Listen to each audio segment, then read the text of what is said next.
U sklopu online Human Design tečaja Živjeti svoj dizajn i bonus predavanja koje sam vam obećala, pridružit će nam se gosti predavači iz različitih krajeva svijeta, a ujedinjeni u prenošenju znanja i iskustva iz polja Human Designa.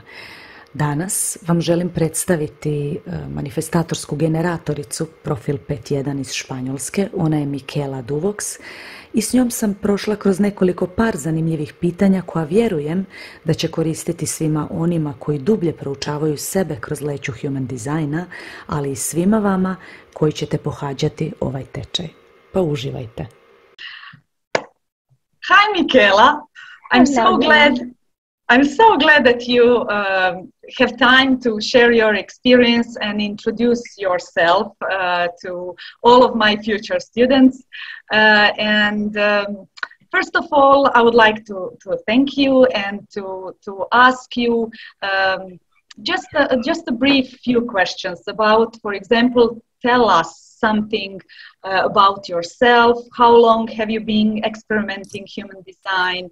And what, in a general, human design brings, what good stuff human design brings to your life? Okay, well, thank you, Yelena, for having me here. It was such a bliss to meet you in PTL training. Oh my goodness, you are such a beautiful, bright light.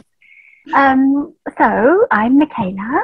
I am a mom to two kiddos. They're 12 and 14, and this new puppy who has just arrived in our life. We live in Spain, and at the moment we're traveling around the northern part of Spain in our motorhome, which is why I have this view out of the window. Human design landed in my lap in a really difficult time back in 2019. I was going through a really hard time, feeling really lost, and I'd started to say no to a few things, and of course that's when things come to you, right? So that's when human design landed in my lap. I followed a hashtag on Instagram. It was hashtag projector life, and I went, oh, what's that? And I dove down deep into it. And what was the last question? What it's brought to me? Yes, what it brought to you. It's brought me home.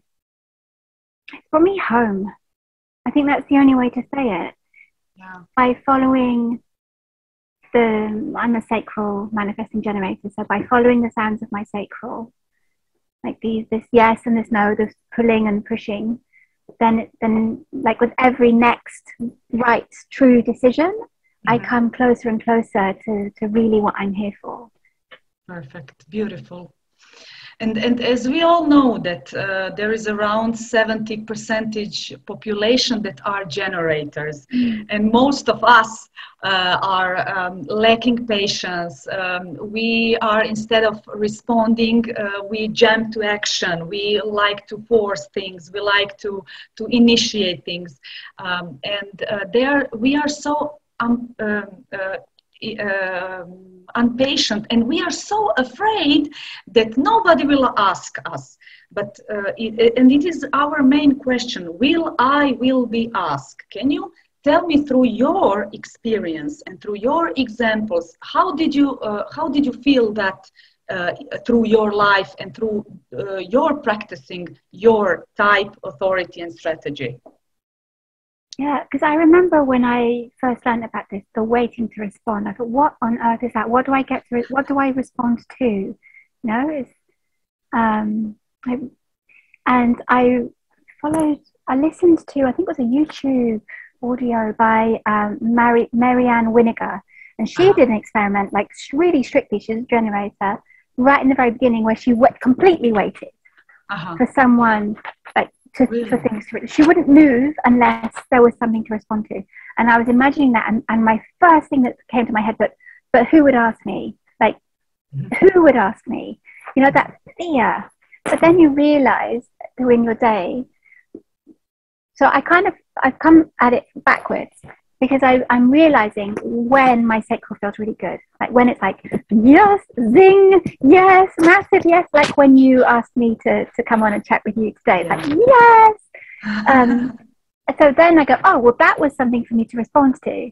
Or I don't know, it can be an email invitation. It can also be, for me, an interior, like an inspiration that comes in, especially in the morning or when I'm walking, like something comes in, it's like, oh, yes, you know, and it's generally, there is a movement in my body, and it's generally like a going forwards type thing. And I go, that was something for me to respond to.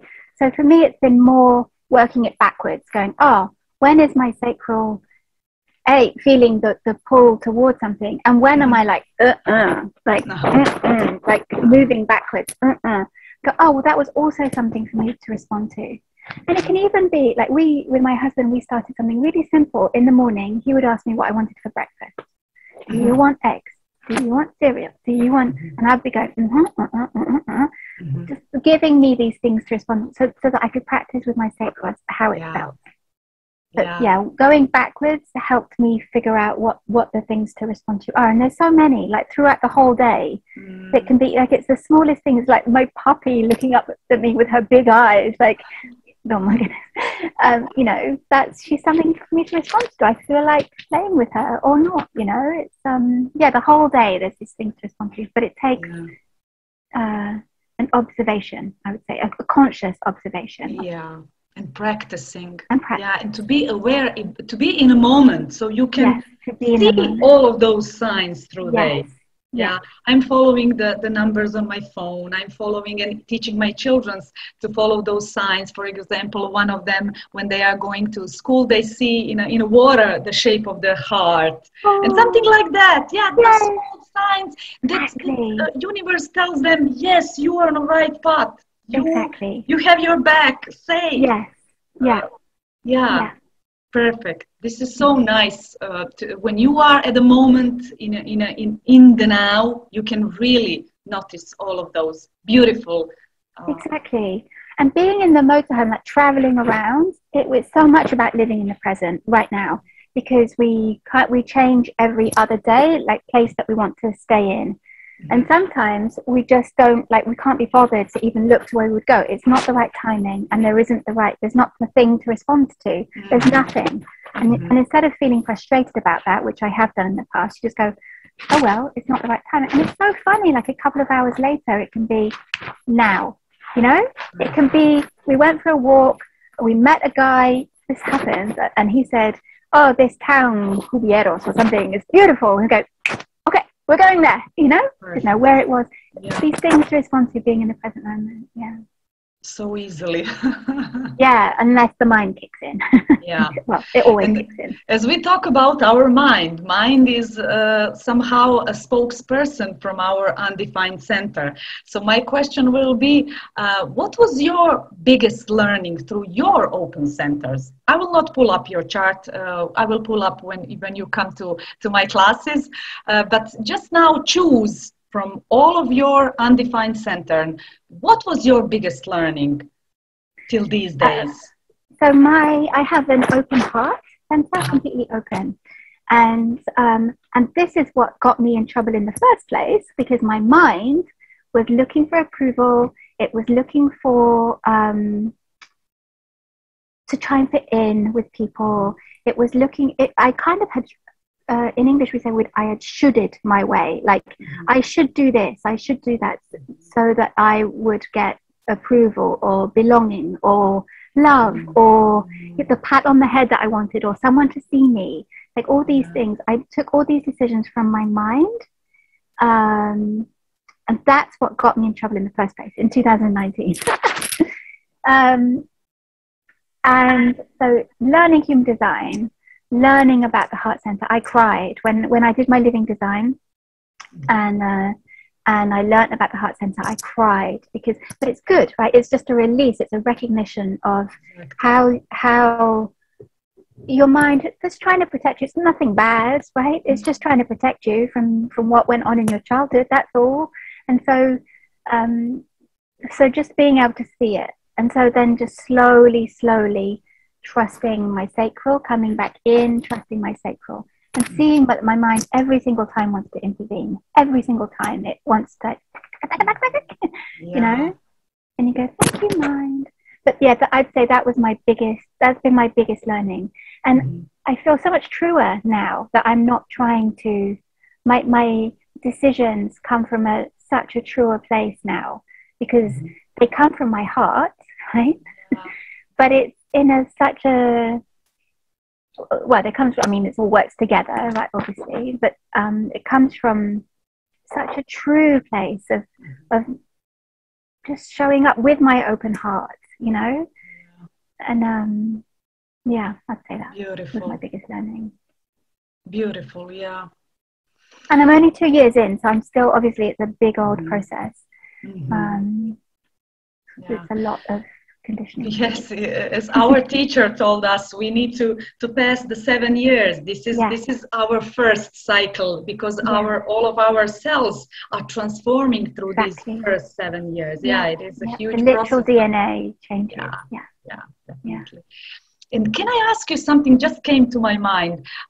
You are a profile 5-1, and a lot of those questions that I'm dealing with my clients is that, what does it mean, projections? Because 5 is on your personality side. You are pretty much aware of those projections of the others.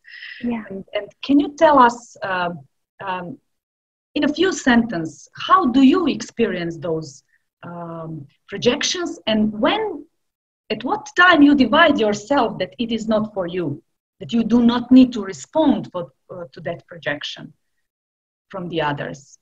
Yeah, and because you can't control the projection. My way of controlling it in the past has been to hide, to go into the one and to hide away from it all, because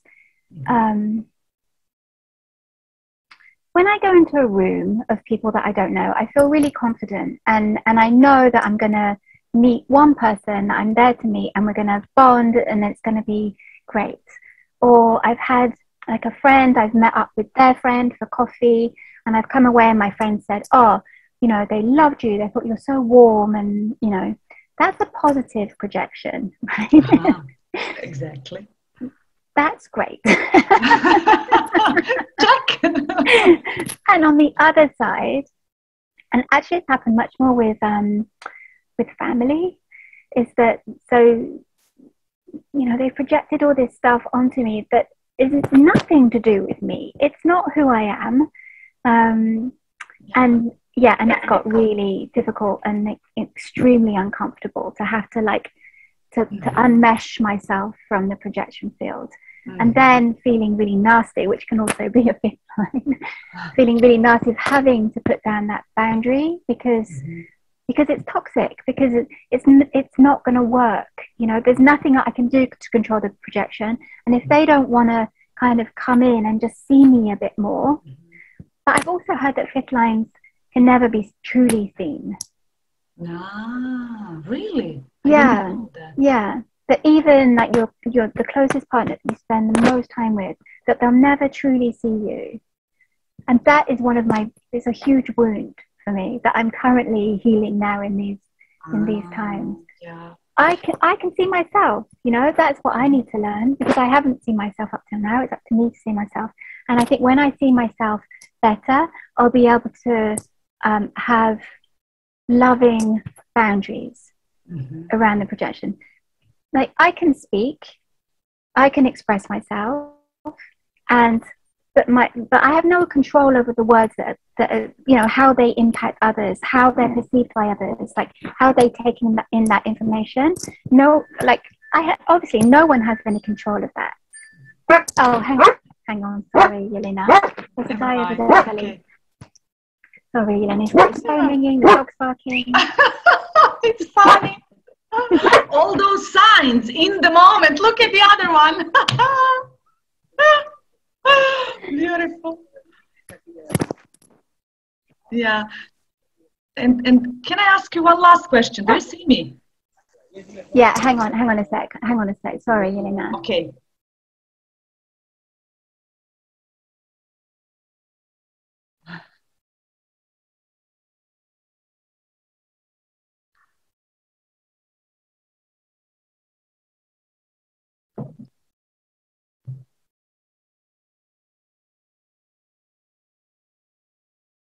Sorry, Elena. Never mind. Everything okay, Micala. This is so funny. And I like those real life. Yeah, that's real life. We never know what will happen in a second. What another minute. To. Oh, it's beautiful. Just to come with a surprise. Wow, what a nice experience. Beautiful. Thank you for this very honest sharing of your emotions and biggest wound, and I really appreciate that. And last question would be, what will be some kind of inspiring information for all of my future students that are coming to me, and what will be, in one sentence, good information for them to learn human design? I mean, first of all, you have an amazing teacher. You lucky things. Obviously, because you are you, and I love how you feel to me. And you are also experimenting, right? We're all in this experiment together. And when you see honesty in me, it's because you have it in you too. And that's the thing, I think, in this journey, to be honest. Like to be honest and to see, I didn't wait to respond. I initiated, or I said no, but then I went and did that thing anyway because this is all part of the experiment. And just to be loving and compassionate with ourselves. Human design is a huge permission slip to truly be ourselves, but it's not easy. It's a simple process, but it is not easy because some of those decisions are going to potentially be perceived badly by others. They're going to hurt others. They're going to take you on a path that you never expected. And it's not easy. That's what I would say. But it's totally worth it. It's totally worth it. Beautiful. Thank you, Micala, once again. Thank you for your sharing, for your knowledge, for your experience, and we will see in a few months, a few weeks, maybe. Thank you. Bye. Bye, beautiful. Bye. Bye-bye.